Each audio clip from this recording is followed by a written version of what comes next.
Because the mics won't pick you loud? up. Yeah, like loud. You want to be loud. Ooh, this is weird being on this side.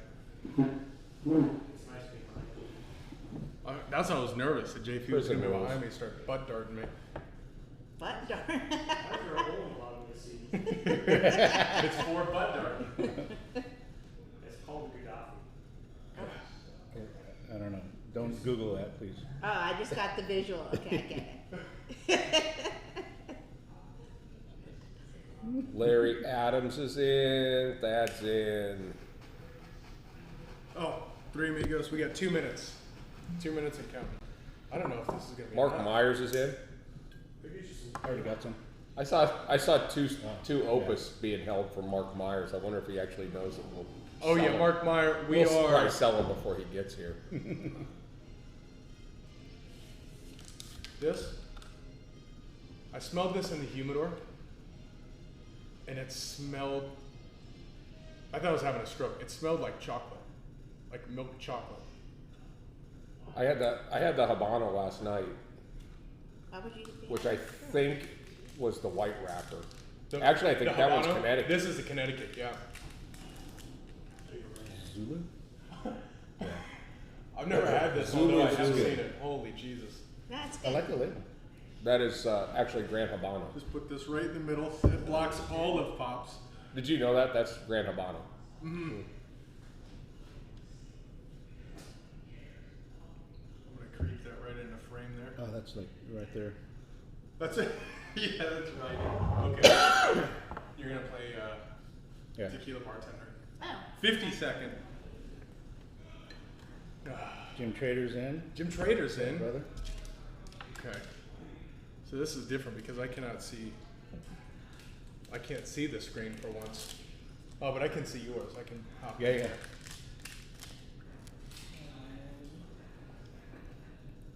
Kind of a farty seat. That's why I gave it to you. Yeah. Oh. Yeah. Thank you. What? You can't have a girl sitting there and be all. Farty? Farty? Yeah, farty. Yeah. That's not attractive. 13-second. I got you. No, let me move it. You got 8-second. Holy bejesus. 4, 3, 2. Hit it live, Ron. Oh shit. I don't think that's it, but we're in. We're in. We're in, Okay. Yeah. in theory. And I don't think you are live up there. Nope. So right now we're waiting for Cigars and Guns to this man who has thousands, tens of thousands of followers because he knows social media so well. Yeah. Although the live button seems to be quite troublesome.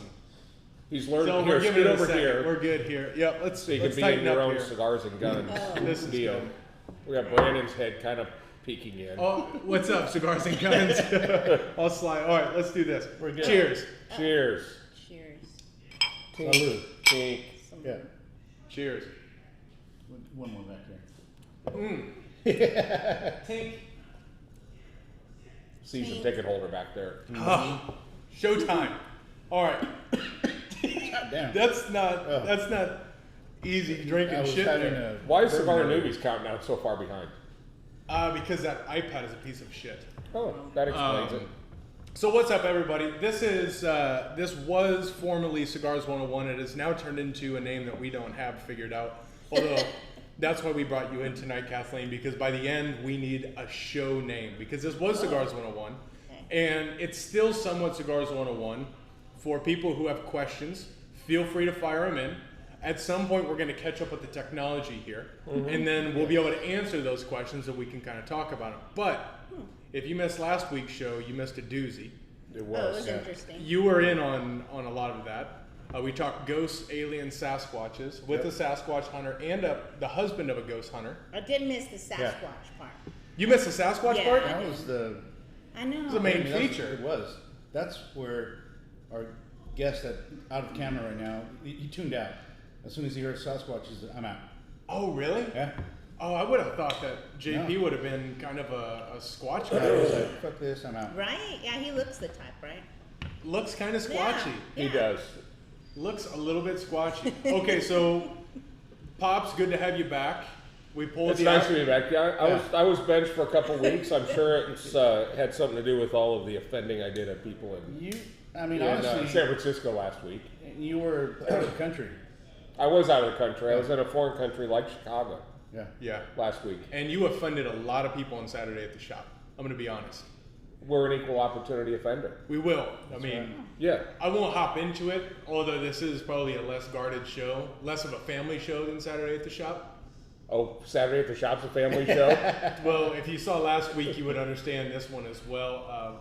So, good to have you back. It's good to be back. It's good. I thought I was mentioning Johnny Goodner. I'm sure is watching. He really summed it all up. He's like, I can't believe that you guys are putting like Jordan on the bench. He called you LeBron. He called you LeBron. LeBron was on the bench, but I was going old school with Jordan. And to the far left, we have the classy Kathleen. Oh, wow. She is in Classy. to really throw some class into this thing. Oh, okay. Kathleen, Mrs., but I'll say Miss Cigars and Guns. Yes. Yeah. You are the reason why Cigars and Guns is awesome. True story. Oh, Ooh. Yeah. nice. See, I'm putting him on the hot seat here. Yeah. And you're smoking an Atabey. I am. And who the hell are you? Well, I mean, Pops, of course, and then Adrian, Cigars and Guns. Yeah. What I'm doing with my hands. And you are. And I'm Brandon. Yeah. I'm Brandon, and I'm off camera for most of this thing. Yeah, that's all right. Who's that back And there? JP's back here. JP, say what's up. Hello. Nice. Nice. I was expecting a distant pulse. Yeah. Yeah. that is. He is what it famous for his balls if you watch Saturday at the shop. Yeah. Yeah. All right. Let's talk about cigars, shall we? Because we've got to get the cigar Why would talk you out do of the way. that? Well, we got to get the cigar talk out. Yeah, let's get this cigar. If you have questions, please feel free to throw them in there. We will probably answer them, but we probably won't. No, we will. Yeah. Okay. I assure you. Johnny Goodner is watching. He did say that he did call me LeBron. Okay. So Stockard's watching. Larry Adams, of course, is watching. if you're watching this, give this a share. Let's bump it up. Kathleen, what are you smoking right now? An Atabey. Why are you smoking an Atabey? Because I'm a snob. And I enjoy a good Atabey. I When you- really am a snob. When you first started smoking cigars, you started with what? That would be, golly, that was years ago. What was it called? Tetascan. No, No, before it should that. be before that. I mean, The one that I like, the one that Andrew broke. Perdomo. There you go. The champagne. Yeah, I really enjoyed those. Did Andrew ruin that enjoyment of cigars for you? And Andrew, my younger brother, ruins a lot of people's enjoyment of cigars. No, I mean he just kind of opened up my taste buds to try something new. Because I was only because he was If like, you were a no. snob, you would have said Palate. Whatever. I'm not that classy. Because that's when he got me the Tatascan. Mm-hmm. And I really do like those. He traded you back. So you came in with a Perdomo champagne, and then he took it from you, Yep. and then he snapped it in half, Yeah. and then he gave you a Tatascan. Yeah. And then you tried an Atabey, and now here you are, all classy, saying words like taste buds. Yeah. Yeah, so I went from sub $100 per box to $300-ish, $400 per box. It's your fault. Yeah. It is, yeah. I know what I How much like. is a box of ammo these days? No, I mean, Speaking of, we have to That's a take dollar a bullet. Boom. Thanks. Well, that was fun. Yeah. There you go. unless you're with Unless you're JP. JP and it's like He's got you know, 50s. $50,000 a box.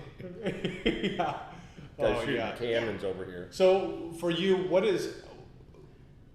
what's most important to you when you're smoking a cigar? That's where I'm curious, because we were having a conversation with a partner down the road who we're looking at expanding into, and they were talking about ladies getting into cigar smoking, and it seems to be more and more common. But they asked why, and I didn't have a really good answer. So I'm curious, what's most important to you? Why do you smoke cigars Dang. at all? That's a little deep. Well, I started because of Adrian, really. Because coming here, because when we first moved here, I didn't smoke cigars. But when we came here and he was smoking cigars and having the conversations and I was just sitting there, yeah, No. No. So that's when I was like, well, because I would smoke a Perdermo, but it wasn't often. It would just, I liked it, but it wasn't every day or as often as he would smoke. Mm-hmm. So that's why I switched it over, because I wanted to have that conversation with people. And it did, it opened up a lot. Because then, you start talking about the cigar, what are you smoking? And you start delving into other conversations.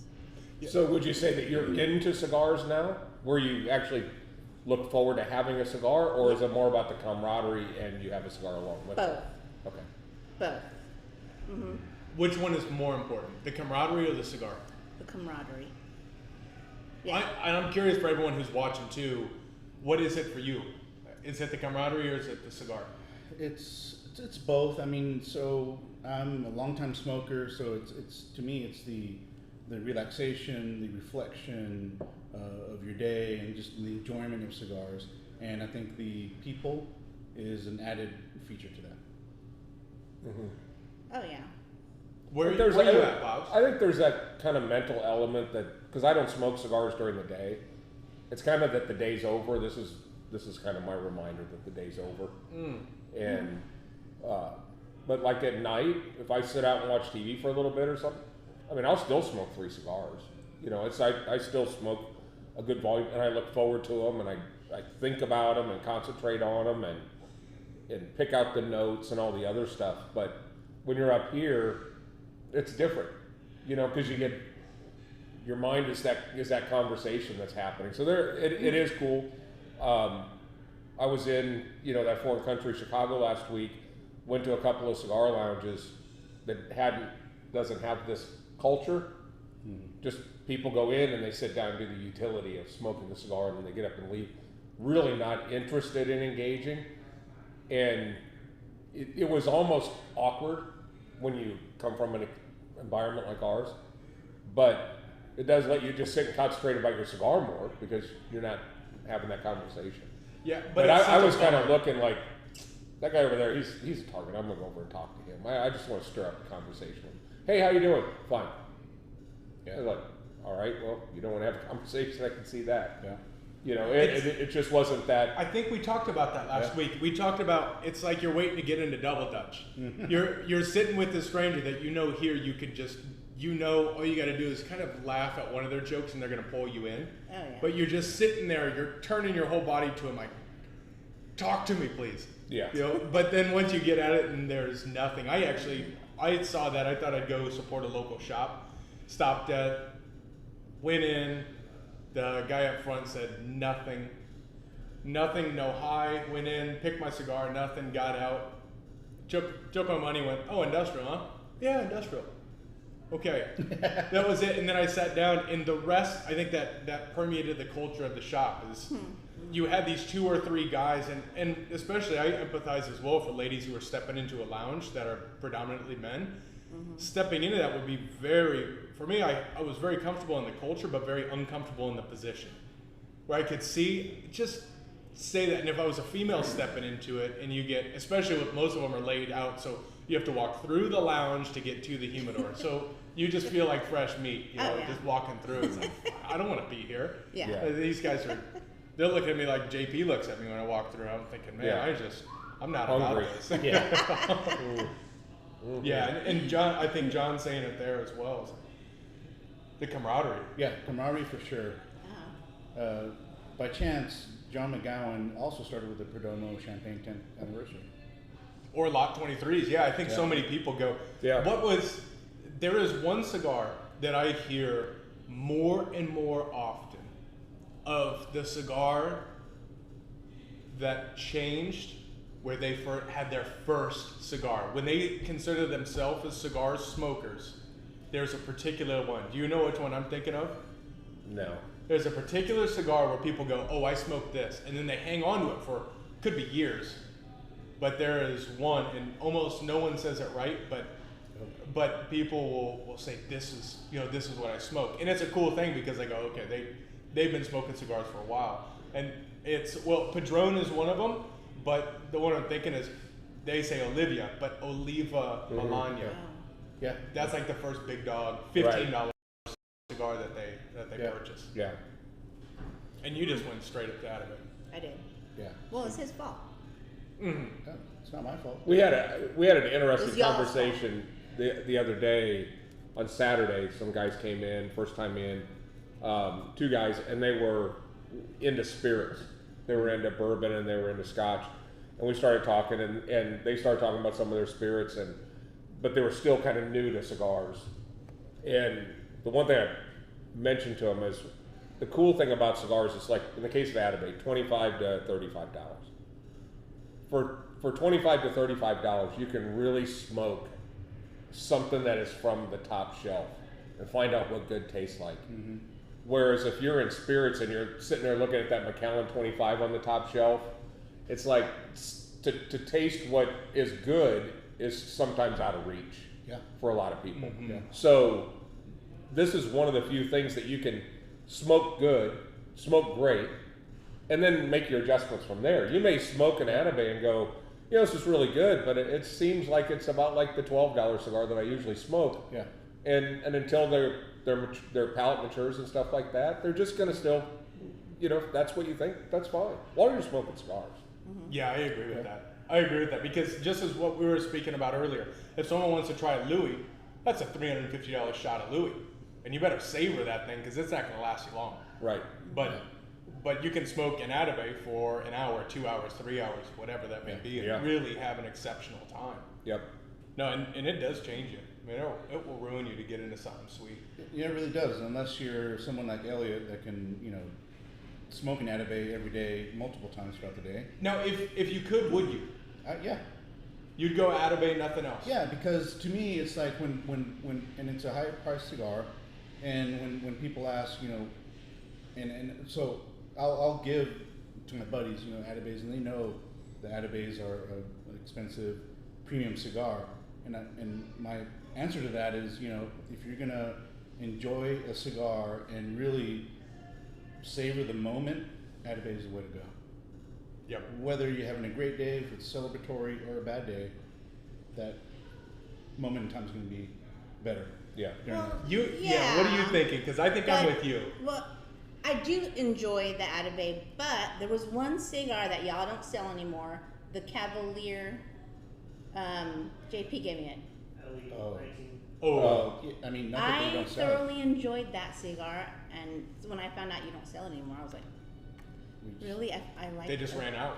They make 1,000 boxes a year. Yeah. Yeah. Really Yeah, if you hear stuck. anything LE limited edition, Yeah. don't fall in love with it. The beauty of it is that Now I know. Yeah. the new, I just ordered the 21, and all dealers get 6 boxes. We're going to get 50. So I'm excited about that. JP will, of course, want 45 and be pissed if he doesn't get them. But no, that's a great cigar, and we've got some things in the works on that. Yeah, Oh, that's good. that's Really really excited cool. to- And for me, if I could smoke an Atabey every day, I don't think I would. And my reason is because I still have that. There's almost nostalgia built into it.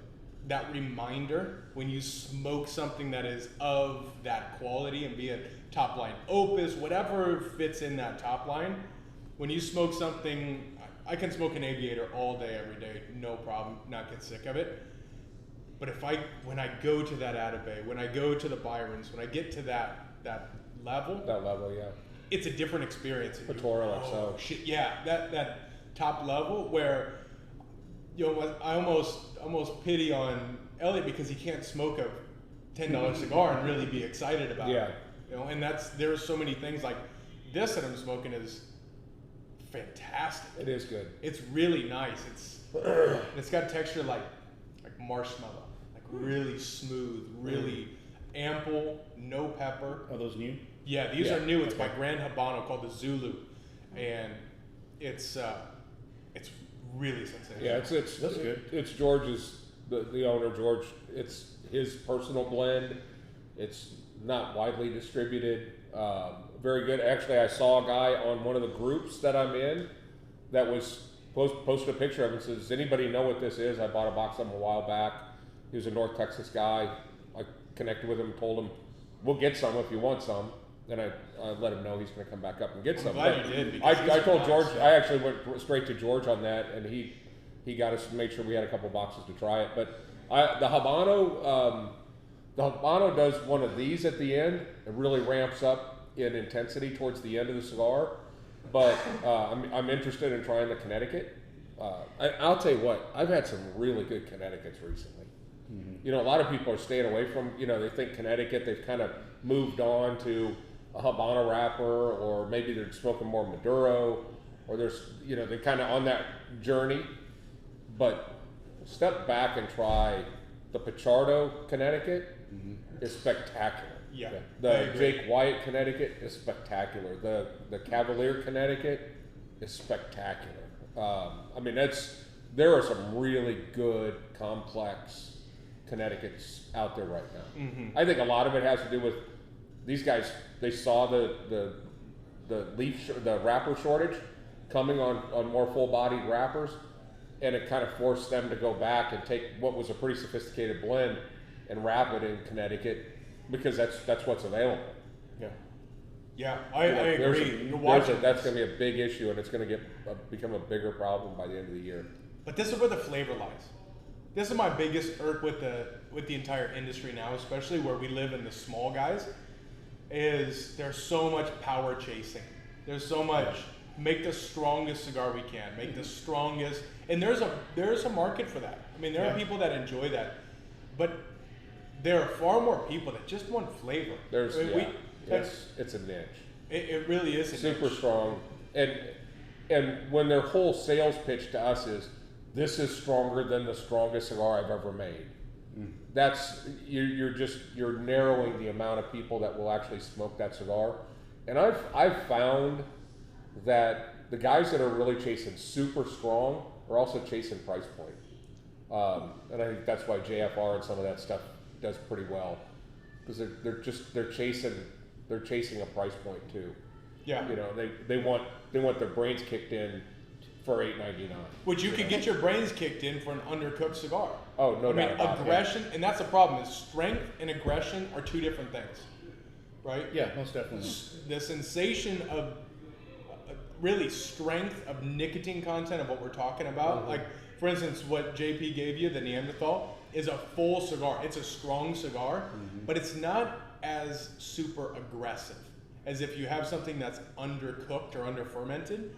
Then you just have something that's peppery and it's just not enjoyable. But the guys who are getting into it and they start smooth, then they ramp up. They're like, well, I just want as much sensation as I can get for every dollar I spend. Yeah. And that makes you susceptible to the shittiest cigar that someone can produce. Yeah, the Neanderthal is a good example of how you can have strong with 100% fermented tobacco. And there's so many cigars out there that what it's activating on your palate is the bitter range, the area at the back of your throat that triggers the bitterness.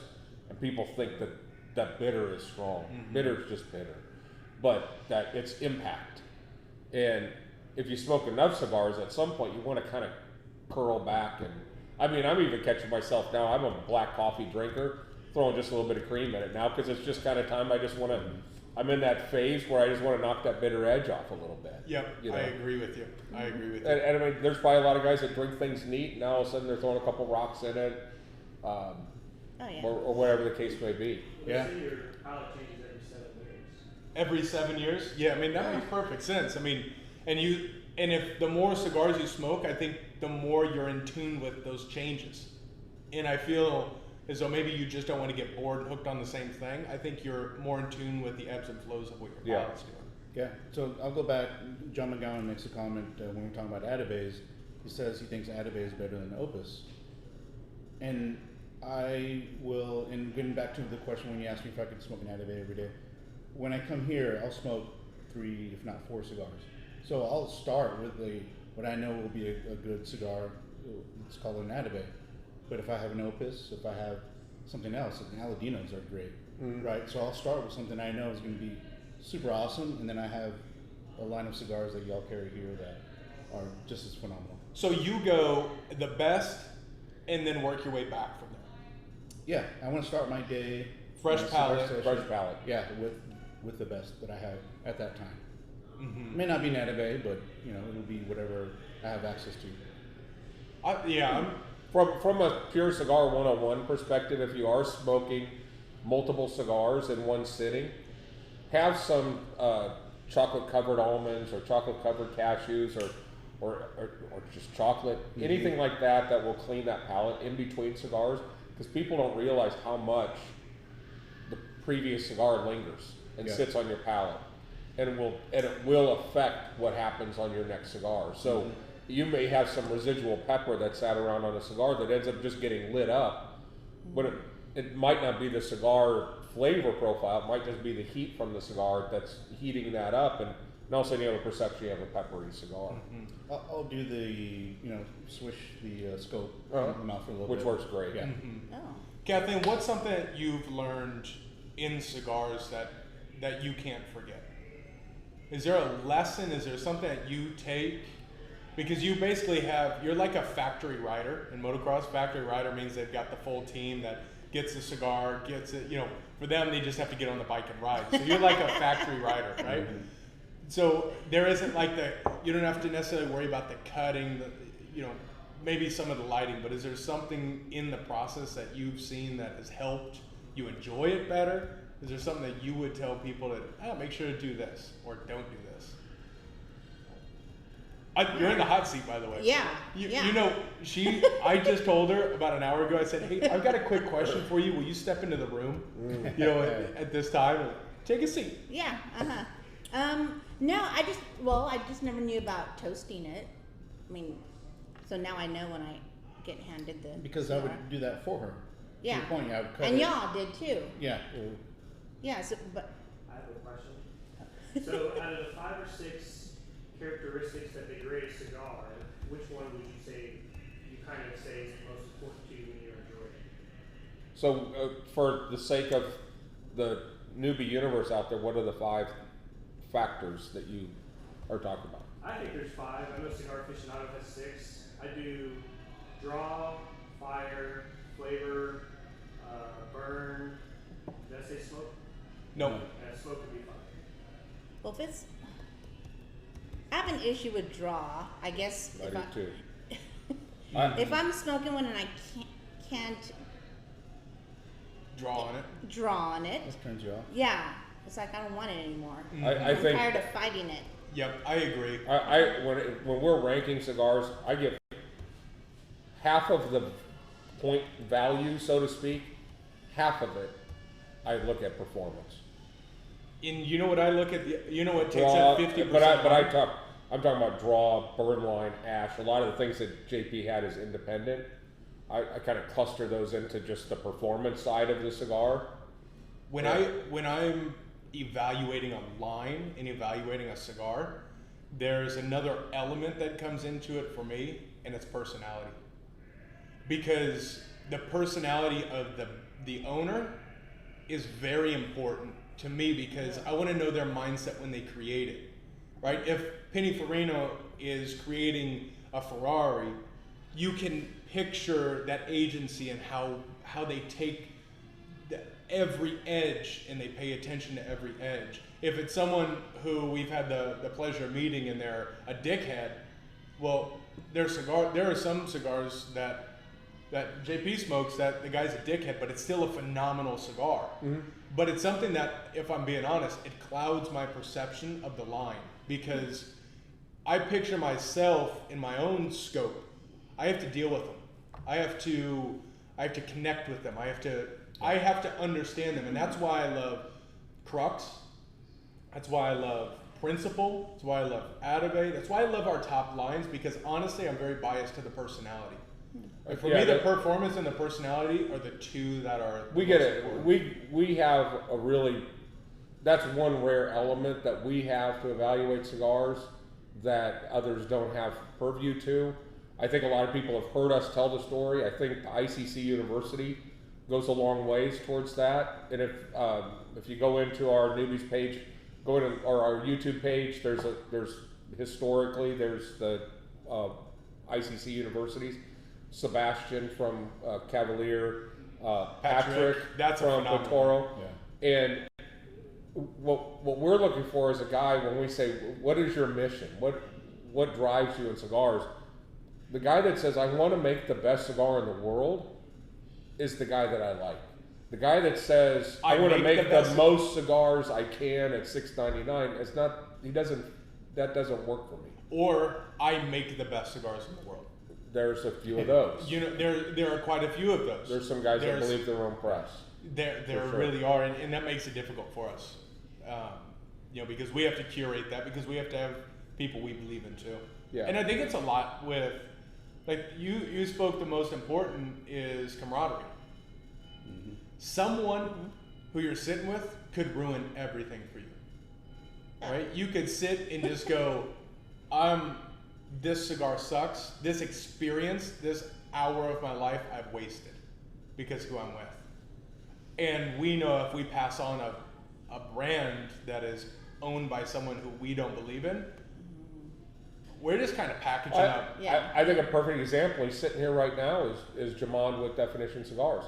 Here's a guy that I liked his cigars before I smoked them because I got a chance to see what he was all about. Before you even met him? No, Because I met him. because Because Brandon I met met him in 2018 when we released the new Crux brand. I saw him at IPCPR. Okay. And I hope you can't hear me too much, but I met him outside of there. We connected. He said, I'm doing this line. And what I appreciated so much about him is he said, you know, I know who you guys are. Okay, perfect. I know who you guys are. And you know what? One day we'll be ready to supply you, but we can't do it. I can't make an empty promise to you. And that made a lasting impact, because when it came time to evaluate his line, I knew that when he was going to sit across the table and say he could supply us, he could supply us. Nice. You know, it goes a long ways. It goes a long ways. He's to this date is still the only vendor that we've actually let sit in here and watch us go through the evaluation process. And you know, the sweat beads were on his forehead, and he was nervous because he's watching us. It's like a chef bringing out a meal and hoping you like it. Yeah. What, And- on his own cigars? Yes. On his cigars, Oh, we let him sit in the room and go wow. through the evaluation process.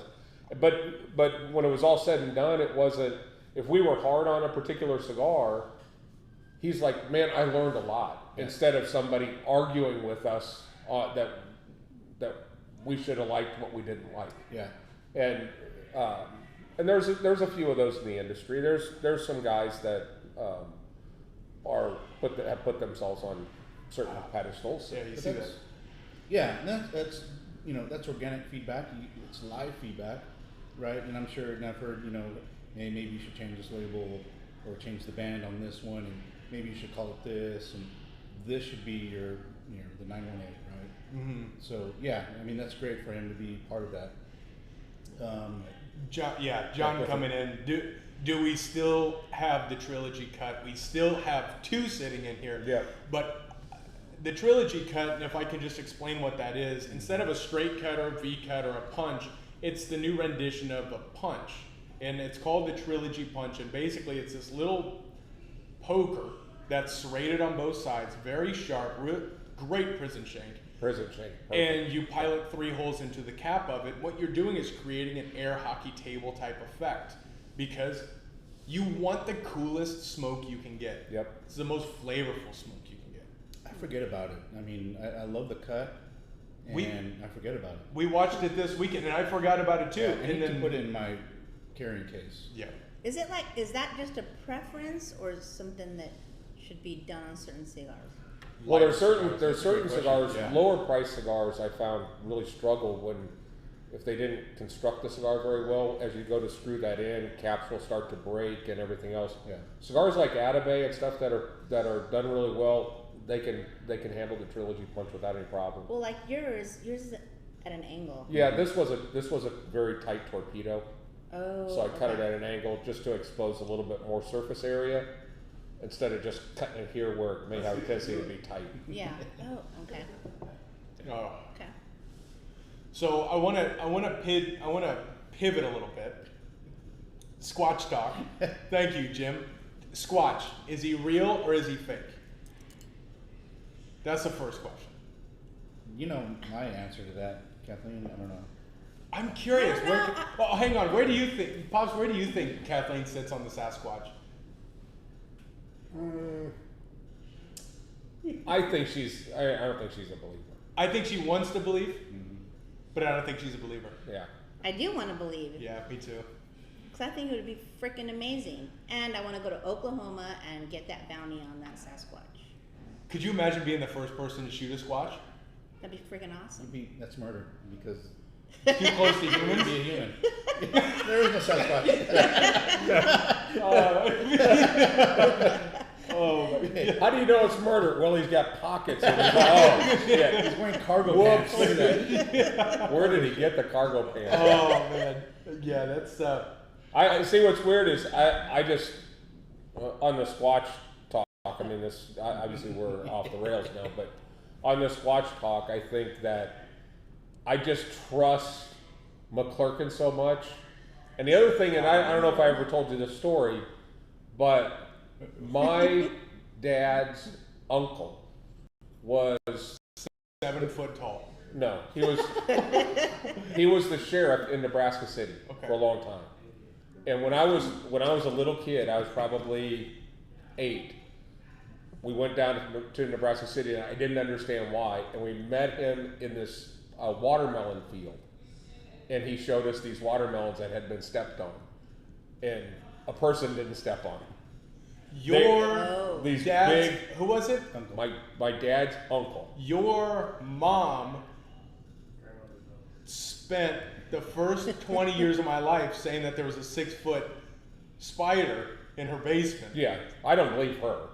Okay, good. My mom's full Honestly, of shit. She does anything to scare She anybody. was full of shit. Yeah, she'll do anything to scare anybody. But no, but I remember, because I even distinctly remember bringing back watermelons that day, but I saw these watermelons that had been stepped on, and to me, when you're 8 years old, I don't know what the hell smashed them, but Yeah. and knowing Nebraska City, it's where Arbor Day was created. I mean, it's all trees and it's on the river and the whole thing, and so I Maybe it have was two. squatchy. We actually had somebody that came in.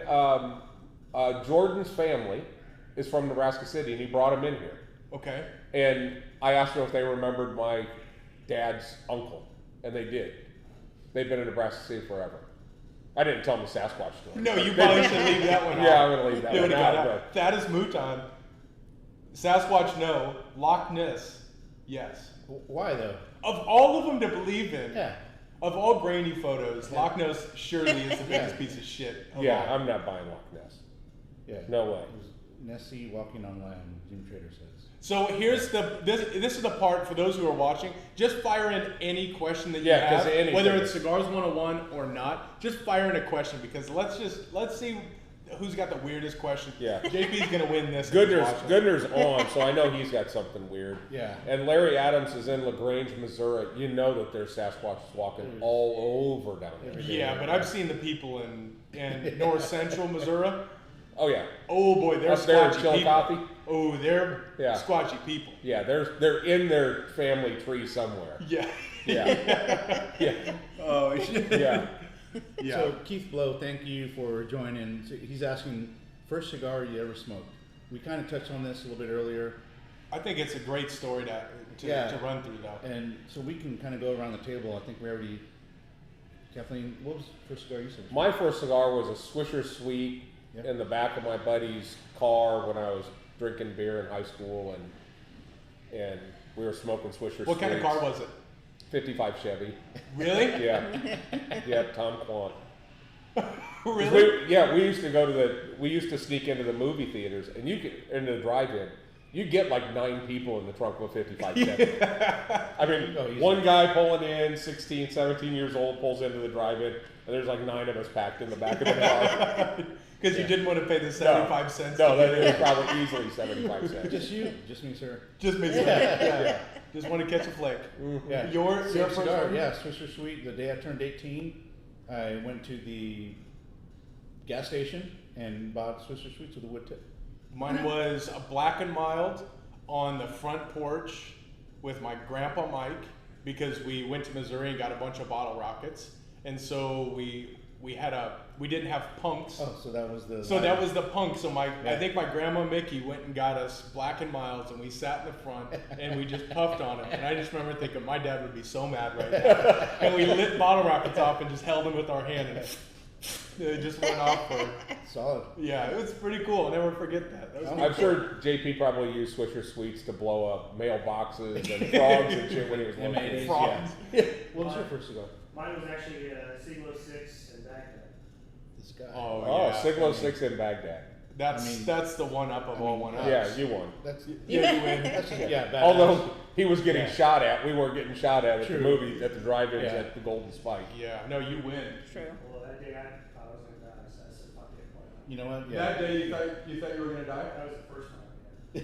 Oh shit! Next week, Oh. JP's in. Yeah. JP's We in. need you at the table for sure. Yeah, next week we're gonna We're gonna swap. have him and a PTSD counselor sitting in here. Yeah. We're just gonna talk about it. Yeah, let's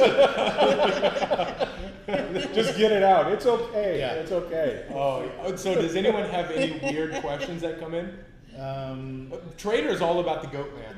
I don't know about the goat man, and being in Texas, That's a, lifelong Texan. that's a Virginia thing. I don't know.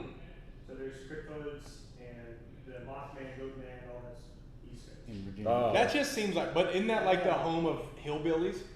Like There- there, and then a there's a little few. further south into the Smoky Mountains. That's Isn't Yeah. that there's a hillbillies? few. Yeah, hillbillies. Yeah. Yeah. I mean, that's the what's it called? Have you guys ever seen the Wonderful Whites of West Virginia? Are they the ones that Yes. drink the their drink is Mountain Dew and they lose? That's why their teeth are all rotten. That meth, yeah. Yeah. Oh, I'm Well, okay. the meth loosens them, and the Mountain Dew is just how you just wash them down. All they drink is Mountain Dew. Larry Adams coming in with a little bit of science. Squatch is the product of cousins courting cousins. Wow. Sounds right. There you go. Yeah. Chillicothe, That's Missouri. Arkansas. Yeah, Missouri. That's, Yeah. that's Arkansas. Johnny Goodner asked a great question, and this we can circle around to the board here. What is your last meal cigar? Your death row. Damn. Death row. Oh shit. Chilean sea bass. No, last meal cigar. Last meal cigar. So you're gonna have your last meal, and you're gonna finish the night with a cigar. What would it be? Do we want the On death meal row. in there too? I don't- I'm confused about the question, Johnny Goodner. Are we talking food or are we talking cigars? No, I think he's talking about what would be your last cigar. A Byron. Byron. Mm-hmm. You're going Byron. Yeah. I've got mine. I'm probably a Byron Aristocrat because it's gonna take 4 hours. Yeah. Yeah. So I can Oh, just man. tell the guys that are waiting to take me to the electric chair. Slow Man, I'm smoking. halfway done, man. You're gonna have to just take another lap. I mean, I'll go and see if y'all agree with this, and I don't know if we can even get them anymore, but it was the Cadillac that we had. that one time. 1957. Yeah. Yeah. Oh, Actually, old one? the cigar that Oliver gave us that was from 1880. I still have one. Oh, that- you do? Yeah, I still have one, and Andrew fucking cut it. Because you weren't here. I wasn't here, so Andrew right. cut it. Andrew smoked mine, Yes. and then I was like, "Hey, where's that cigar that he gave to us?" Oh, yeah, I smoked it. Here, you can have mine. I was like, "What do you mean mine? You just smoked mine." And he gave me this angle cut Panatella. I mean, it's still my humidor. Yeah, that was it's from really wow. good. 1880, right? Mine would be. I would probably. What's yours, Goodner?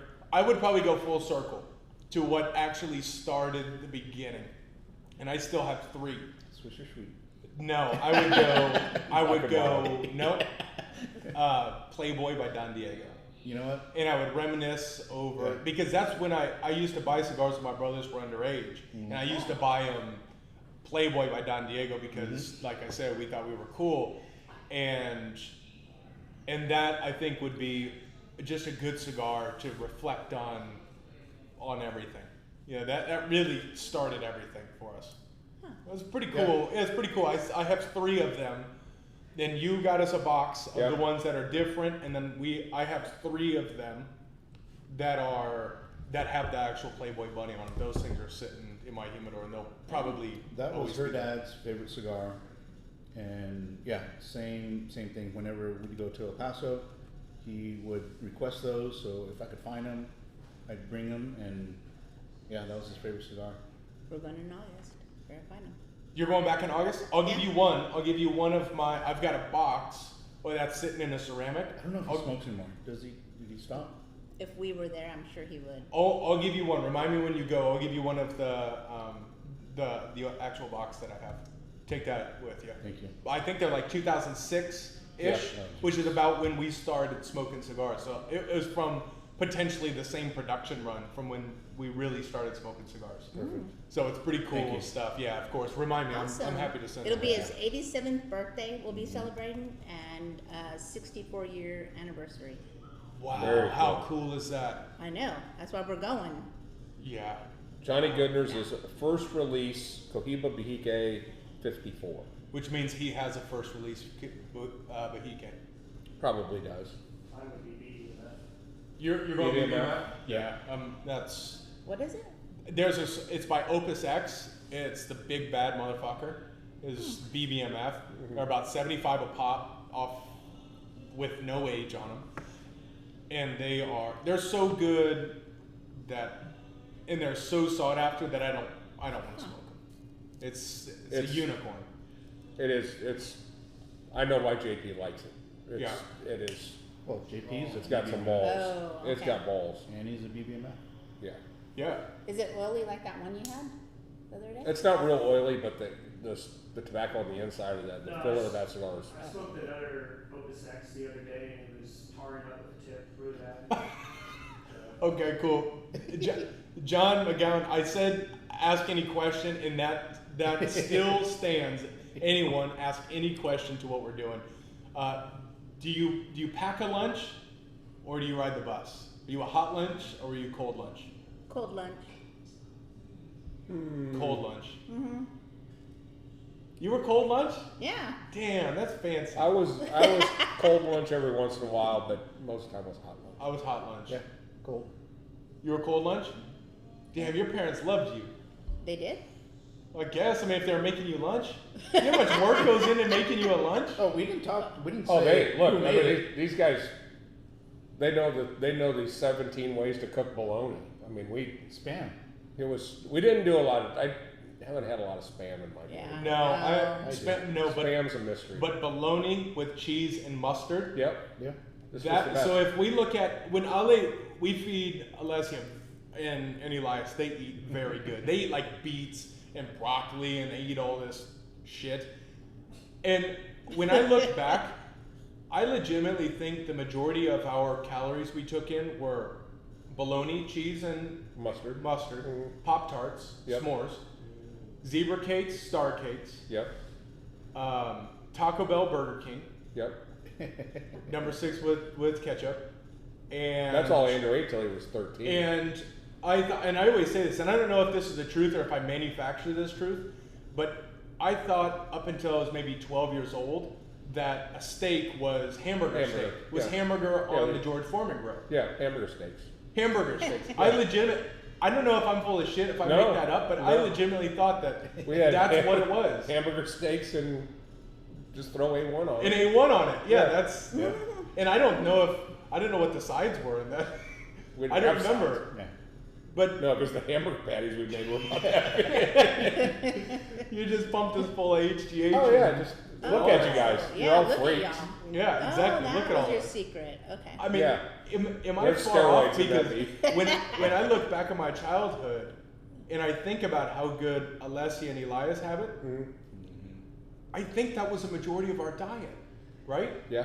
Mexi melts Yep. and all of that stuff. Yep. That's Mexi really melt? what we. Maximo? If you haven't had a Mexi melt, you need to have about 2 more shots and then just drive up to Taco Bell. A Mexi melt will melt your mind. It is. And your guts.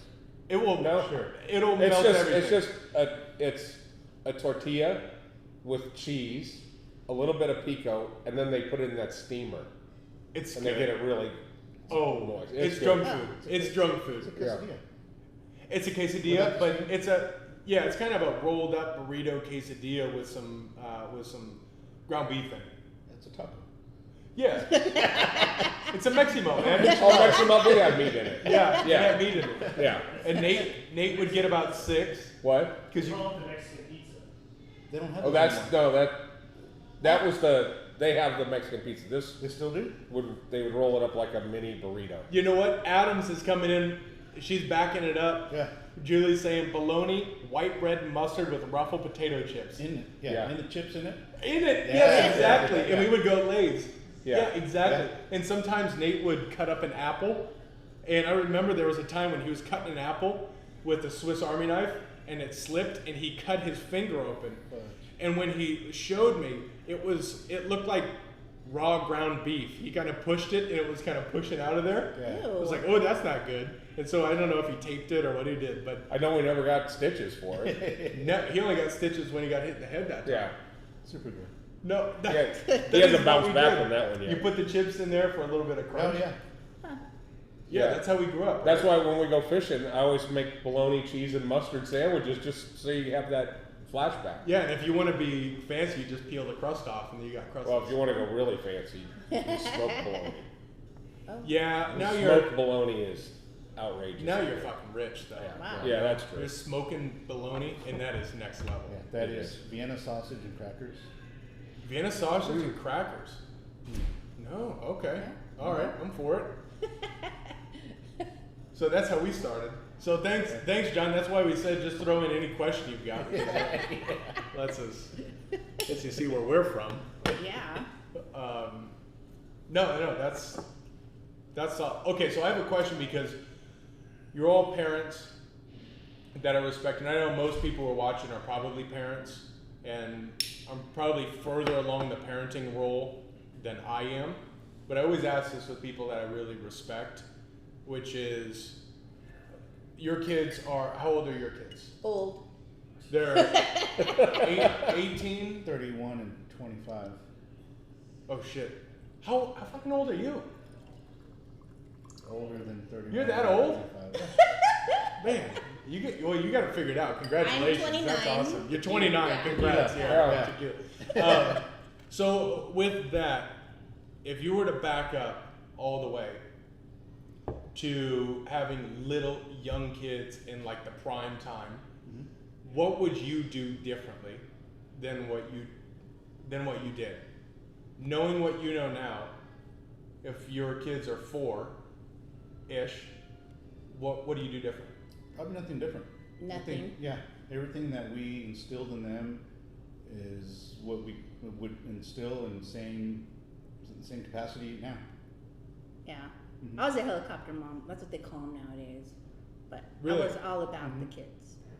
And you think that's the way to go?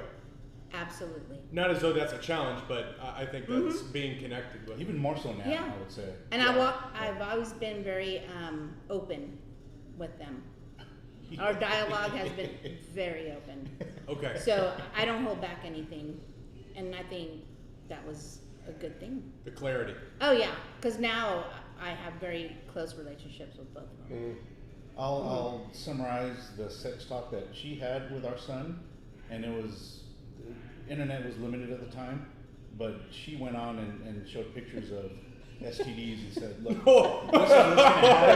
this is what's going to happen if you are unprotected and you don't want this. You want your thing to look like that? Don't do that. No way. And Hell it worked. yeah. How old was he when you had that conversation? 16. Okay, Yeah. 4. All right. Yeah. Well, I just didn't want them to get into trouble. Yeah. Mhm. Yep. So it was always that conversation, like STDs and pregnancy and don't you dare, and being sure that for my son, it was always like, if that girl's drunk, leave her alone.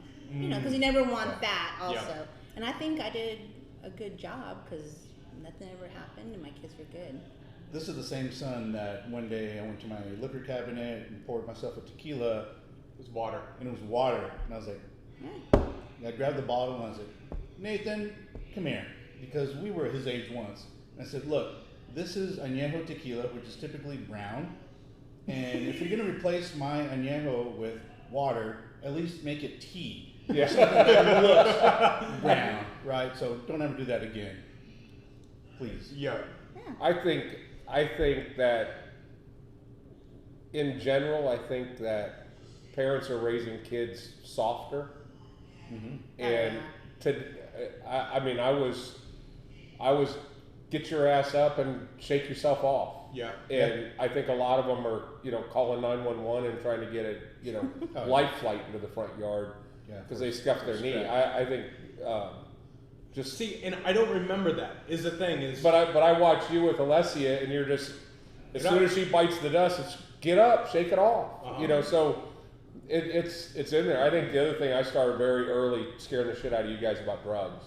Mm-hmm. And to this day, you can recite what happens if you do drugs. Well, I just know that you'll kill me. What happens if you do drugs, they better kill you. Because I'm gonna kill you. Because I'm gonna kill you. That's right. No, but I started that at a pretty early age. But you know what? I remember watching Jerry Springer. You're probably not gonna remember this, but I remember being on your bed in your room watching Jerry Springer and watching the way they were talking to their parents. And you said, if you ever talk to me like that, you would kill me. You would kill me. I remember that. I was probably 6. I don't know how. I remember I go to parent-teacher conferences when you guys are like in first grade, and the teachers would be like, "Well, they're not the sharpest kids in the class, and they're kind of behind on their age equivalent. Are they respectful? Mm-hmm. Oh yeah, very respectful kids. Oh okay, well, we can always teach them to count. Yeah, I just want them to be good kids. Yeah, that is something that you instilled in. I don't necessarily want to raise A kids, but I want to raise kids that when I pick up Alessia now, and the teachers are excited. Oh, she's so sweet. Yes, perfect. Yeah. She'll figure out the rest. She'll find what she loves, and that's yes. I'm not worried. Let them find their way. Yeah. Yes. They'll find their way. I'm going to expand on Yvonne's comment. So, her ex-husband's mom, what I was told him, just don't get your name in the paper. We always told our son. I said, if you ever are arrested and you're in jail for doing something that you shouldn't be doing, don't call us because you can stay in there. Yeah. He never was arrested. Personal responsibility. Yeah. I think there's an element of fear that's healthy. Mm-hmm. Oh, I think you need to have an element of fear of whatever it is, whether it's spiders. Right. Thanks, Grandma. But I think that fear of like, you never hit us. You never once hit us our entire life, but we always thought you would kill us. Mm-hmm. And I do that with Alessia too, and I let him see it when I'm playing with Havana. It's like, when I'm playing with Havana, it's time for Havana to go down. Boom, she's going to the ground really hard. We're gonna play like when we're playing, but then when it was done time, it was like, I knew the force that you were capable of, so I was never gonna challenge that. Yeah. And I saw friends going through school where they would like get in a fight with their parents. I'm going, what? Are you fucking stupid? You're gonna fight your dad? Isn't your dad gonna kick your ass? Well, he didn't instill fear to his life. Oh yeah. So I think there is an element of fear of STDs. There's a fear of upsetting your parents. There is all of that. Yeah. My mom was she had me when she was 16. I think there was a fear, at least until I was 16, that I wasn't going to do what she did. Mm. So there was always that. Once I got to 17, she's thinking, oh shit, I made it. At least he made it past 16. But it was it was a different time then. If you were pregnant at 16 in the early 60s, going to an all-Catholic school, to an all-Catholic school, you were out. Yeah, you were out. But yeah, I don't know. It's a different world. In where my challenge is I grew up like in the change of technology. So we had a home phone. There was the dial tone. There was the, hey, somebody get off the internet because I can't make a phone call. Those type of things. Where now it's, my 4-year-old knows how to put in the password for mom's iPad and put on what she wants in Disney Plus, and she knows exactly in that moment. So I'm being much harsher. I got to toughen her up for life and sticking her on her dirt bike and hoping she crashes. Oh yeah. And like those elements of just putting the bumpers up so they don't really hurt themselves, but you need to hurt yourself. Yeah. And you need to get up. And I think there is that element where I never really saw that, aside from when I was 12 years old and we were playing 49ers and you were my coach, and we were going through and we were losing quite bad and they were bigger and stronger, and you came to the huddle and said, you little pussies better get your head out of your ass and start playing football before I start beating the shit out of all of you. Yeah. Believe that could be quote unquote. Yeah. I think that's I had to be a long ways away from the parents when I did think that. that was Yeah. I think that was healthy. Yeah, I agree. Yeah. The fear that was in their eyes was pretty obvious too. Yeah, I agree. Yeah. What do you I got? mean, so let's ask JP. He's got the youngest son here. I mean, do you agree with what we're saying, or do you have a different outlook? I mean, I don't think there's any right way or any wrong way. I think there's just, you gotta find your own that works Yeah. for you and your family. Yeah, and I was speaking. There's a gentleman I was speaking with at the car dealership today that he's expecting his first. I saw a little sonogram there. I said, "Oh, cool, you're expecting." He said, "Yeah, yeah." I'm trying to get rid of this. Gotcha, I know. But so he said, "Yeah, I'm expecting." He said, "Do you have any advice?" I said, "Listen to no one. Yeah. We've been doing this for Yeah. thousands of years. You'll figure it out. And if someone has Oh, yeah. advice for you, fuck them. Oh, It's yeah. your kid. You parent it how you want to." Yeah. He's like, "That's the best advice anyone's given me." But, Yeah. well, everyone has advice for you. And, oh, you should make your kids sleep the first night in their own bed, yeah. or put the whatever. Yeah. Do it however you want. I mean, you guys, because you and your brothers are so visible here, and it's very kind when people are like, "You have the nicest kids. Your kids are so nice," and blah blah blah. Me How did neither. you do it? I don't know what the answer is to that. Here's the answer. I don't know how to answer. I scared the shit out of them. Like No, here's the answer. Is honestly, you have 3 kids who want to be you when they grow up. Yeah. You have 3 kids that watched us, and and thank you for the confirmation, because I thought I didn't know if I was making that truth up or not. We're from a very modest beginning. Yeah, very. I remember, look, I've said it before, and I'm sorry for anyone who's heard this before, but I was old enough that I knew what it looked like when Mom had a box full of her shit and she was leaving. I knew what that meant. Yeah.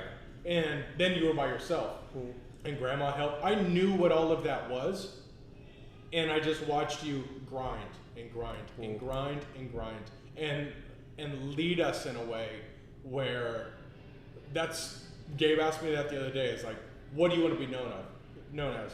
I want to be known as someone that fulfilled the life that my dad set up for me, and be as good of a dad as my dad was to me. Like, you've given us the world, you've given us the opportunities, you've ate shit popsicles for your entire life, and you set the example. And Yeah. I think what I think the best thing that you can do for your kids is let them see you work hard. Yeah. yeah. And I think you guys realize at an early age that nothing comes easy, and you just have to work. And I didn't go to college, so I had to paddle harder and faster. But when it was all said and done, I think that I would still strive to be the best. And you guys got a chance to see that. A lot of it was at your expense because I was gone a lot and stuff like that. But we you appreciated understood it. But we appreciated it. We understood that you were a traveling salesperson. Grandma would come, and we didn't feel any different. We just knew you had to grind, and we knew when we had this modest little house that had the newest technology, because you kicked ass at selling TVs, so they gave you a perk. Yeah. And so we had a projection screen TV in there. Like, holy High shit, definition. we're next. I remember that thing Yeah. was big. It had the deal, but we knew what that meant. So it's something that right now I look at as like, am I working too much? No, because I'm working at home, and they know what work looks like. Right. Yeah. It's not given to you. I'm not going to give this to you. My kids have a better life, a better start than what I had. Not that we had a bad start. No, but you worry about less. But I expect them to understand that. Oh, I think that's. I think people get stuck in a trap worrying about. They worry about the things that are part of life, the bills and all that stuff. They worry about that stuff. I just always just thought I'm just going to keep running as fast as I can, and it'll take care of itself. And that's what you do. But I Would know a you lot say of the people same? really get twisted Oh, yeah. into that. Yeah.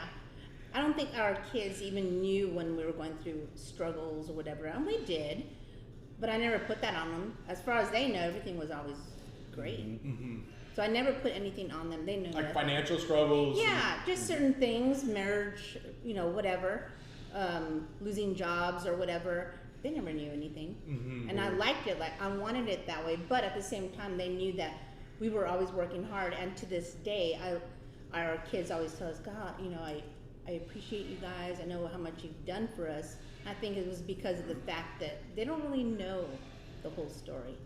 But now that they're older, of course, we kind of fill them in on things that were going on when they were young. But Yeah, And that comes back to the cigar element, right? Because the reason why cigars are so integral to our family and why I think this is a succeeding business is because, well, many factors. But when we started smoking cigars and we were going through those challenges at 20, at 24, 26, working in, we got to have that cigar and go, and Dad would go, oh yeah, I went through that. So here's what I did. oh yeah, And you get that communication like you have with your kids. oh yeah, Yeah. I love dialogue. I love it, and it's always there. And especially when you're here, there's always something that we get into in conversation. It's one of the things that I look forward to is when we do the Wednesday wind down. And after we do the wind down, at the end, the last 15 or 20 minutes is the wind down from the wind down. Yeah. And we talk about where did your mind go?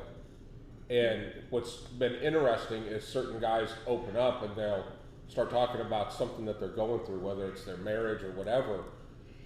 And then to watch the other guys that have been down that road before are able to because we had literally had a guy 2 weeks ago, that was just like asking for advice.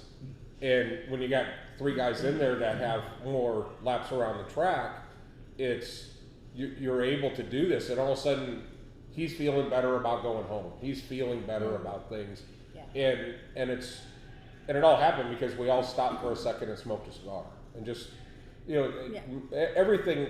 I think the downfall of technology is it makes so many things so much easier that you have more free time, and people don't know how to put that free time to work for them. They fill it with dog shit. They fill it with their problems, and if you can, and there's so many of them that you don't have time to grab one and work it through. So that's the thing I found, and the wind down guys is, this room, we red light it, we turn the lights off, we put on music, no devices, no talking for 2 hours. And when you get a chance to grab something and really think it through, all of a sudden the solution comes up.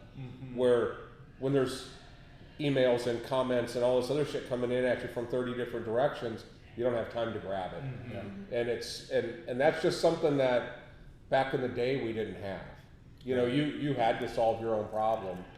And the solution wasn't, just a Google search away. It's just. Oh yeah. Yeah, and Larry Adams, the Wednesday wind down is every Wednesday. When you come to town, come do this. He'll. It's one of the coolest things I've ever done with a cigar. It's weird though because you have to face your demons. You don't realize how many demons you're running away from until you stop and they catch you. Like, oh shit. Yeah. But what's been interesting is the overall theme, and Johnny Goodner, if he's still watching, one of those that participates in this, it is the amount of people that just say, I realize how blessed I am. And if you can grab that thing you're blessed to have in your life, you can have all kinds of stuff going wrong everywhere else, but if you can just really concentrate on the stuff that's going right, man, it's healing. It's really healing. But that's when you can come here, have a cigar, and I've walked away many a nights, had a conversation with certain people, and it's like I felt so much better. They told me maybe it was a word, maybe it was the whole conversation, but I walked away better because there was something on my mind, and we got into the conversation, and that's what I enjoy.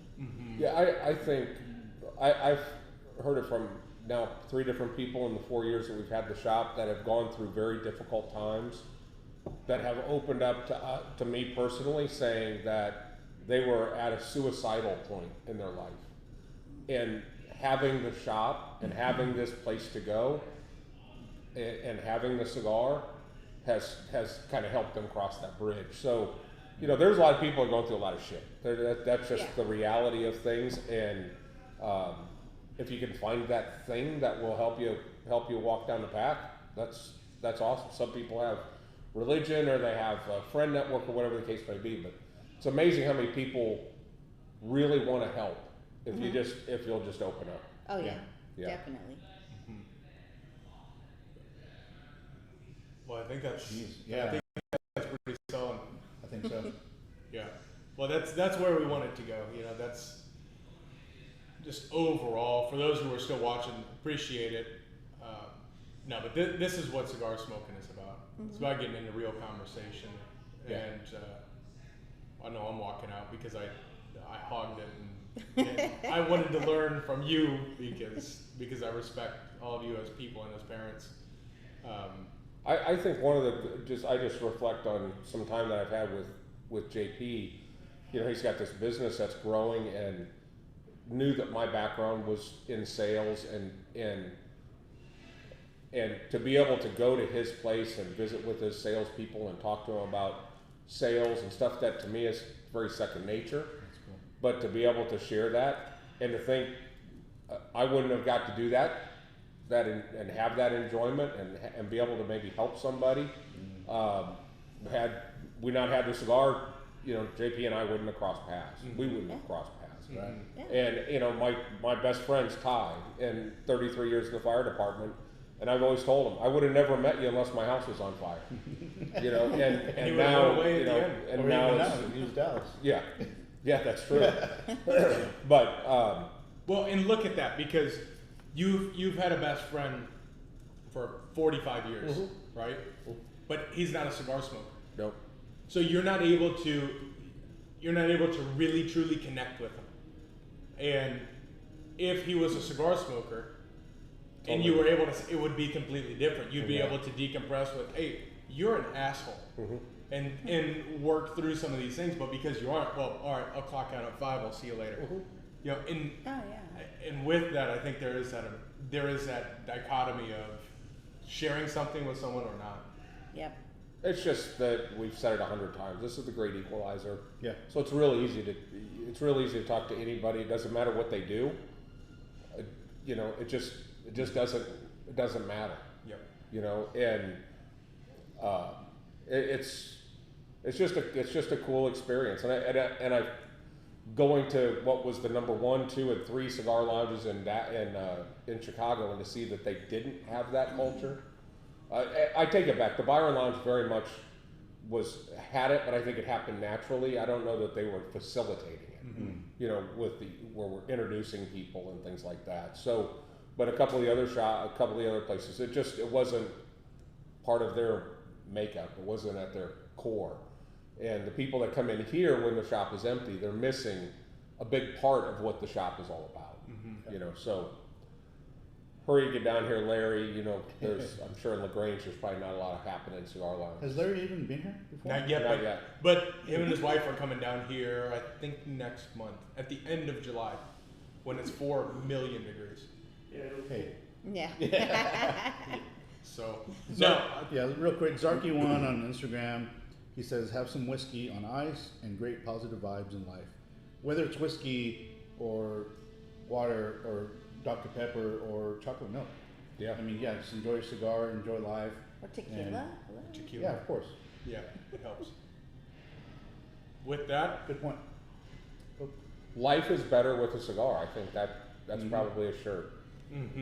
you know what's so Yes. fun? Yeah, I mean, Larry says that ICC is a very unique lounge in that it makes people feel like family, Yeah. and he hasn't even been here yet.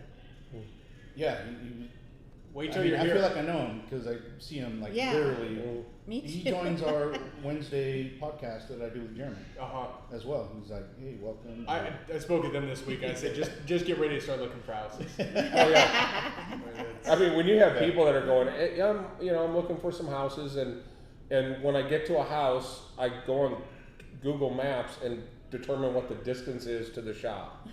And they're trying to make sure they're looking at houses that, if it's 5.6 miles, no, too far, I need something a little bit closer. Yep, that's it. Well, thank you everyone for joining us. We'll be back next Tuesday. We will be back Saturday, if you don't have tickets for First Friday, get them. They're on Eventbrite right now. It's gonna be cool this week. Yeah, it'll be cool. We're gonna have an acoustic guitar. Acoustic Yes. guitar. We'll have the Bocock Brothers in. We're launching a new line. Nice. Their cigars will be available on Friday, Saturday for limited release. Go do it.